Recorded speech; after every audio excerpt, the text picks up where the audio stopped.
Will the new Fed chair change everything, including interest rates? That's a big question everyone is asking right now. And honestly, most of the answers out there are either oversimplified, dramatic, or just plain wrong. So in this video, I want to give you the real story, the version that actually matters if you're in real estate, development, investing, or especially where we're at, build to rent. Here's what we're going to cover today. Number one, what's happening in 2026? And why are we getting a new Fed chair? Number two, how the nomination process actually works and who the potential replacements are. Number three, where this change could impact the broader markets. And number four here, what it means specifically for real estate and BTR. Number five, a quick look at past Fed chairs and what actually happened in their first 12 months. Number six, what you should watch over the coming months so you're not caught reacting to the headlines. Hey everyone, I'm Corey Bonner. I help investors, developers, operators cut through this noise and understand how the economic policy actually shows us in the real estate world. How does it affect us as operators, as investors? And the Fed chair conversation is one of the most misunderstood topics out there and is why I want to talk about it. So let's break it down. Section one, what actually is happening in 2026? Jerome Powell's term as chair ends in May of 2026. That doesn't mean he disappears completely. He still remains a Fed governor until 2028. He doesn't go away. But the chair role, this leadership role, that's what expires. Here's how the process works. Pay attention. The president nominates a new chair. And of course, we've heard Trump do that. The Senate holds confirmation hearings. And once approved, that person becomes the most influential economic decision maker in the country. So it's important. Straightforward, right? But the impact of the change is anything but straightforward. All of the people assume new chair equals new interest rates. Let's go. No, it's more complicated than that. So let's get into section two. Who are the potential Fed chair candidates? So right now, the names floating around include Kevin Hassett, a former CEA chair, very pro-growth, friendly toward the rate cuts. Kevin Warsh, more market-focused, more hawkish and more disciplined on inflation. And then we talk about Chris Waller. He's a current Fed governor, and he's going to be more predictable candidate. And a few other policy insiders have been discussed behind scenes, so we'll see what comes out. But each one, they have different views on that inflation tolerance. Do we have the speed of cuts or hikes? How political the Fed should be? And how cautious or aggressive policies should be during this transition. But here's the truth. The chair inherits the momentum of the cycle. They don't just walk in and flip the economy like a light switch. So let's get into section three, where this could impact the markets. Let's talk about the potential impact, high level, before we get into real estate. Let's talk about number one, what the market's expectations are. The moment a nominee is announced, markets will move. Believe me, they will move. Not because anything happened, but because of what people expect to happen, right? Big news means market shifts. Now, number two, the speed of rate cuts or hikes. Everyone wants to know, will mortgage rates fall as soon as the new chair steps in? The answer is no. But the messaging of the new chair can influence how quickly the Fed adjusts. Now, number three, long-term inflation expectations. This is a big one. If investors think the new chair is soft on inflation, long-term bond yields jump and mortgage rates follow them higher. If they trust the chair, yields will fall, mortgage rates will ease. All right, let's jump into section four. What the shift means for real estate and BTR. All right, let's bring this home for the real estate, because this is where online conversation completely misses the point. Mortgage rates. A new Fed chair does not magically lower mortgage rates. Let's get that out of our head. Mortgage rates follow the 10-year treasury, not the Fed fund rate. We've literally watched the Fed cut and mortgage rates didn't really move because long-term bond yields stayed high. Again, mortgage rates, bonds. Think about that. Long-term bond yields. Now, let's talk about cap rates and potential values. So cap rates track long-term yields. So if markets trust the new chair, yields will fall, cap rates compress, right? We're looking for that as investors. We want the cap rates to compress. If they don't, yields will rise, cap rates expand, and that affects, well, what does it affect? Multifamily values, BTR valuations, exit strategies, refinance timelines, way more than any single Fed funds decision. Development timing. For developers, chair transition matters for one reason: uncertainty. Uncertainty slows lenders down. Uncertainty makes capital more cautious. If I'm planning a BTR community right now, what am I modeling? Higher finance costs through the transition, a 12 to 6 month window of ambiguity, then stabilization if the messaging becomes predictable. Now let's talk about the investor psychology. This one flies under the radar. When leadership changes at the Fed, people pause. Capital pauses, deals pause. Then once the messaging stabilizes, everything begins to thaw. We're all sitting here on thin ice, waiting.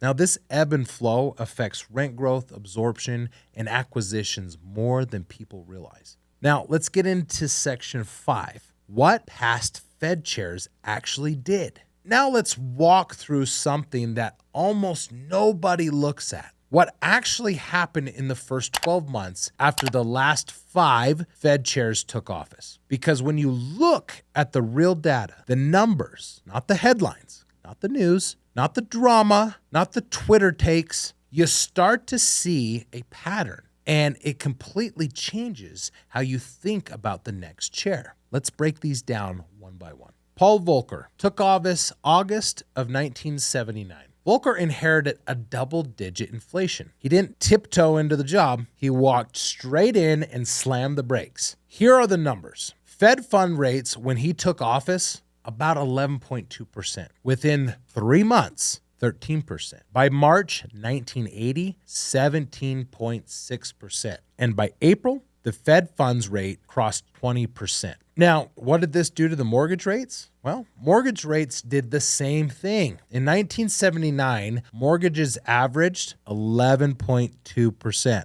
Wild. And we think 5 and 7% is a lot. By 1980, the average was 13.7%, with peaks near 14 to 15%. Now, let's look at housing. Housing starts fell almost 30%. Wild. New home sales down about 20%. It's interesting to look at the history of the Feds and the chair. Now, real home prices went down about 2% in 1 year. But here's the part most people forget. The real damage came at 18 to 30 months after he took office, not the first year. Volcker didn't cause an instant crash. The crash lagged the policy shift. Now, let's talk about Alan Greenspan. He took office August of 1987. Greenspan walked in during a strong economy with rising inflation concerns. He raised rates almost immediately. The numbers, the Fed funds rate at appointment at 6.6%. Now, it raised to 7.25% within weeks of taking office. Then drifted back down towards 6.5 to 6.75% within a few months. Now, let's talk about what happened to the mortgage rates. In 1987, the average was 10.40%.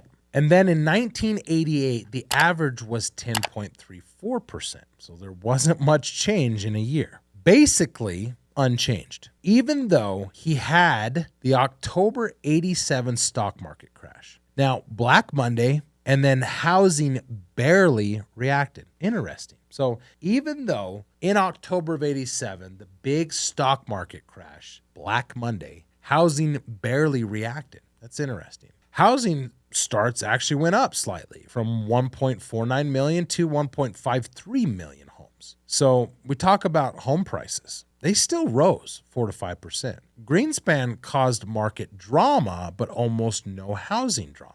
Super interesting. All right, let's get into Ben Bernanke. He took office February 2006. Bernanke inherited the exact peak of the housing bubble. He didn't cause the crash. He walked into office right as the cracks were forming. Here's the rate picture. So Fed funds rate at appointment was at 4.5%. That rose to 5.25 by June of 2006 and stayed there for the rest of his first year. Let's talk about mortgage rates. 2005 average was 5.87%. Now, when we got into 2006, the average went up to 6.41%.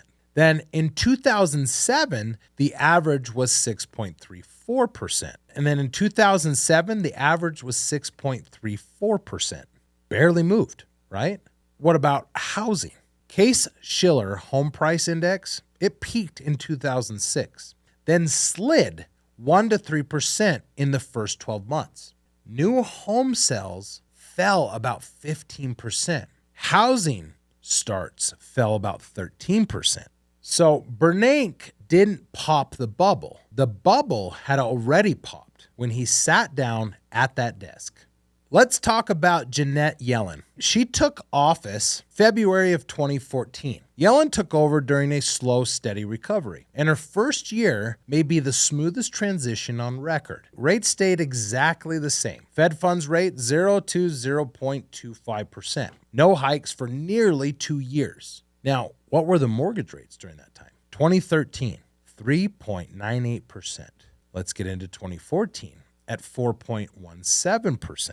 2015, 3.85%. And then let's talk about housing. Home prices rose 4 to 5%. New home sales up around 2%. And then the housing starts up around 6%. Yellen is the definition of a continuity chair: stabilizing, predictable, and market friendly. Now, let's get into who we all know now, Jerome Powell. He took office February 2018. Powell came in during a late cycle expansion. He raised rates early, aggressively even, but his first year looks nothing like the headlines suggest. Rates in his first 12 months, the Fed fund rates were in February of 2018, 1.5%. By December 2018, up 2.5%. So what were the mortgage rates during that time? Well, 2017 average was 4.14%. 2018 average was 4.54%. Early 2019 mortgage rates fell back towards the 4.1 to 4.2%. So what happened in housing during this time? Well, existing home sales fell around 10%. Housing starts dipped about 4%, but home prices still increased 3 to 4%. Pretty interesting. Powell raised the short end, but the bond market moved the long end. And the long end is what real estate actually cares about. So let's get into section 6 here. The big pattern that emerges. When you look across all 5 chairs, the pattern is unmistakable. Number 1, mortgage rates do not just follow the new Fed chair. Number 2, the housing market rarely reacts to the first 12 months. So we might be in for a long 2026. Number 3, real estate responds with a 12 to 36 month lag, depending on where the economy is in the cycle. Number 4, the type of chair, continuity or regime change, right? Are we going to have a massive change? So that matters more than the name. And number 5, the 10-year treasury drives mortgage rates. We got to go back to the treasury, not the Fed fund rate. And that's why understanding this transition that's going to happen with real numbers, not just the headline, is so important for real estate investors, developers, and of course, especially in our niche, build-to-rent operators. Section 7, what should you start watching for next? Here's what actually matters heading into the chair transition. Number 1, is the nominee a continuity chair or a regime change? Those are the two. Continuity chair just brings stability. Regime change chair brings turbulence. Now, number 2, watch the 10-year treasury. If yields drop, markets trust the chair. If yields raise, markets expect inflation or a policy conflict. Mortgage rates will follow the 10-year, not the Fed funds rates. Number 3, pay attention to the FOMC voting mix. The chair leads, but the committee votes. A hawkish or dovish committee can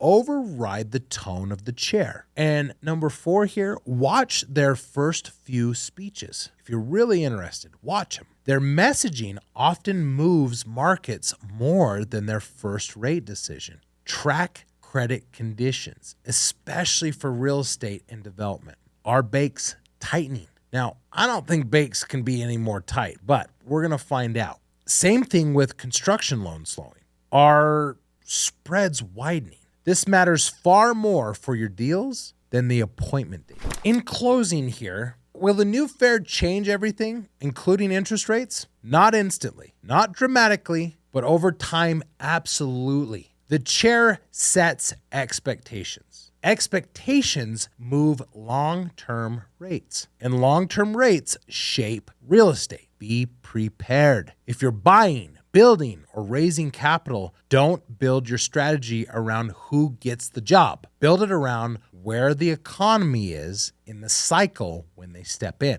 And if you want me to break down each Fed chair candidate and what their philosophy could mean for housing and BTR, drop a comment. I'll listen. Let me do some research. And if you want more real estate breakdowns without the hype, hit the follow button below.